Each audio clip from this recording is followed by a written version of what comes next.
In today's video, I'm going to teach you how to split screen on TradingView. Start by going to the TradingView site. At this point, you should already be logged in.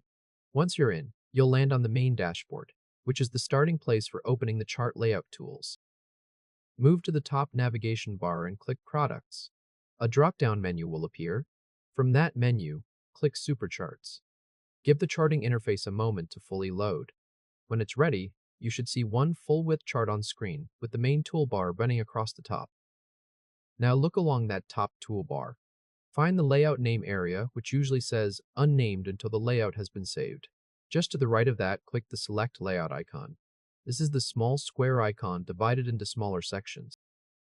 A layout menu will open, showing different chart arrangements, including 1 chart, 2 charts, 3 charts, and 4 charts. In that grid, click the option with 2 charts side by side. It appears as one rectangle split into a left pane and a right pane. As soon as you click it, the chart area will split into 2 equal sections. Both panes will load the same symbol that was already open. One pane will be active, and you'll know which one it is because it has a colored border, usually blue. That active border shows which chart your next toolbar actions will affect. Click anywhere inside the right pane to make it active.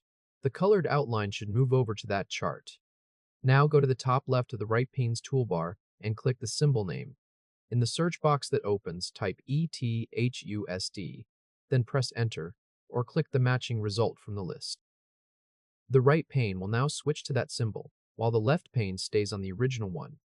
Keep the right pane active, then click the time frame selector at the top of the chart toolbar. This shows the current interval. In the drop-down, choose 1 hour. That changes only the right pane, while the left pane remains unchanged, showing that each chart can work independently. Next, look for the sync controls in the top toolbar just to the right of the Select Layout icon. These appear as small link-style icons with letters beside them. Click the symbol sync icon, labeled S, to link symbols between both panes. Then click the Crosshair sync icon, labeled C, so moving over one chart shows the crosshair in the same time position on the other. Click either sync icon again to turn it back off. At this point, your TradingView workspace is split into 2 charts side by side. If this helped, hit like and subscribe for more quick tutorials.